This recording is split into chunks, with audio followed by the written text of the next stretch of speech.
আজকে আমি এই ভিডিওটা না বানিয়ে পারলাম না, ভিডিওটা না বানাতে খুবই বাধ্য হচ্ছি।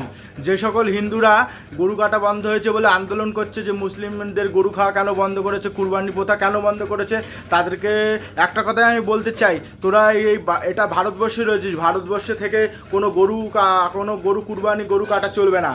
যদি তোদের এতই আন্দোলন করতে হয় তাহলে সেটা বাংলাদেশে গিয়ে কর। তোরা হিন্দু হয়ে তোরা এইসব কথা বলছিস, তোদের লজ্জা করছে না? হ্যাঁ, তোরা তো বাংলাদেশে তোদের কি হয়েছিল, যারা বাংলাদেশ থেকে এসেছিস তোদের সেগুলো মনে নেই? বাংলাদেশে তোদের কি হয়েছিল? তোরা ভারতবর্ষে যে আশ্রয় পেয়েছি, ভারতবর্ষে যে থাকতে পারছি, সেটা তোদের অনেক। বাকি রইলো তোরা যে বলছিস যে গরুগুলো যে আমরা এত বছর পুষবো, খাওয়াবো টাকা দিয়ে, তারপরে কি করব আমরা? শুধু গরুর দুধ বেচে আর গোবর বেচে শুধু এই টাকা দিয়ে হবে না, গরুকে কুরবানির জন্য বেচতে হবে, গরুকে কেটে মুসলিমরা খাবে, তো আমাদের টাকা হবে, টাকা ধার করে রেখেছি। এইসব কথা যারা বলছিস তাদেরকে শুনে রাখি, তোরাও তো শালা এত বছর বাঁচছিস, সরকারের টাকা ধ্বংস করছিস, তাহলে তোদেরও কুরবানি দিয়ে দেওয়া হোক। তোদেরও তাহলে মুসলিমদের ধরে নিয়ে গিয়ে কুরবানি দেবে, তাহলে তখনও পশ্চিমবঙ্গ সরকার কিছু বলবে না। হ্যাঁ, আমি এই ভিডিওগুলো দেখছি, ভিডিওগুলো দেখে আমি ভিডিও না করে পারলাম না। দেখতে পাচ্ছ আমি ভিডিও করছি, আমার পিছনের সঙ্গে শ্রীকৃষ্ণের ছবি রয়েছে। শ্রীকৃষ্ণ মানে তিনি গরুকে খুবই ভালোবাসতো। আমাদের হিন্দু ধর্মের দেবতা হচ্ছে গরু। মানে সে দেখা গেছে যে আগেরকার দিনে যখন শ্রীকৃষ্ণ ছিল, সে তখন হচ্ছে সেখানে গরু পোষা হতো, এবং এখনও মায়াপুর যেখানে আছে সেখানে গরু পোষা হয়। সেই গরুর দুধ থেকে ঘি তৈরি করা হয়, সেটা নানা রকম মাখন টাখন নানা রকম জিনিস তৈরি হয়, যেগুলো আমরা খাই। আর গরুর দুধ খেয়ে আমরা ছোটোবেলা থেকে বড় হয়েছি। গরুর দুধ আমাদের অনেক কাজে লাগে। সেই গরুকে আমরা কেন প্রয়োজনে ব্যবহার করবো আর অপ্রয়োজনে কেন কসাইয়ের কাছে বিক্রি করব? কেন মুসলিমরা সেগুলো করে কুরবানি করে খাবে? এটা ভারতবর্ষ, এটা বাংলাদেশ পাকিস্তান না। ভারতবর্ষ থেকে এইসব কথা যারা বলবে তারা দেশ বিরোধী, তারা দেশের শত্রু।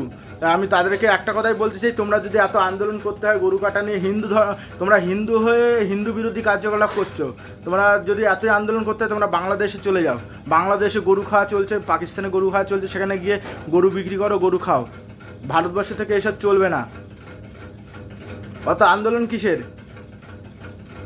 এই 2021 সালের কথা মনে ছিল না, যখন তৃণমূল জিতেছে, তখন রাস্তাঘাটে কীভাবে কুরবানির দিনে গরু মেরে সেই গরুর রক্ত ভেসে যাচ্ছে, সেই গরুর রক্তের উপর দিয়ে হেঁটে যাচ্ছে, তখন তোমাদের মনে ছিল না? আর এখন গরু কুরবানি বন্ধ করেছে বলে তোমাদের কি কুরকুরানি উঠেছে? হ্যাঁ, তোমাদেরও তো বয়স হয়ে যাচ্ছে, তোমরা সরকারের টাকা খেয়ে খেয়ে নষ্ট করে দিচ্ছ, সেবেলা তখন মনে থাকছে না? একটা গরু বাঁচে 14 বছর, আর একটা মানুষ বাঁচে হচ্ছে 100 বছর। সারা জীবন সরকারের টাকা খেয়ে খেয়ে নষ্ট করে দিচ্ছে। হয়তো সে নিজে ইনকাম করছে, কিন্তু কোথা থেকে ইনকাম করছে? ভারতবর্ষের ভারতবর্ষ থেকে ইনকাম করছে, ভারতবর্ষ সরকার তাকে ইনকাম দিচ্ছে। আর সেখানে বিপদে আপদে সব কিছু তো সাহায্য করছে। সে তখন একটা বয়স পর্যন্ত বিধবা ভাতা, এই ভাতা সেই ভাতা সে পাচ্ছে। তাই এগুলো যে নষ্ট করে দেওয়া, এগুলো যে সে যখন বুড়ো হচ্ছে তাহলে তাকেও সে ফেলে দেওয়া হোক, তাকেও কুরবানি দিয়ে দেওয়া হোক। যারা এই জিনিসগুলো বুঝবে তারা অবশ্যই এই জিনিসগুলো করবে। আর যারা এই জিনিসগুলো বিরোধী আছে তারা আমার কমেন্ট বক্সে এসে লিখবে, দেখি যারা কী বলতে চায়। আর যারা জিনিসগুলো বুঝছে তারা অত্যধিক পরিমাণে এই ভিডিওটা শেয়ার করো, যাতে যারা এই জিনিসগুলো করছে তাদের কাছে পৌঁছে যায়। জয় হিন্দ, জয় ভারত, বন্দে মাতরম, জয় শ্রীরাম। আজকের মতো এখানে ভিডিওটা কমপ্লিট করছি। পরবর্তীকালে আরও নতুন কোনো ভিডিও হবে।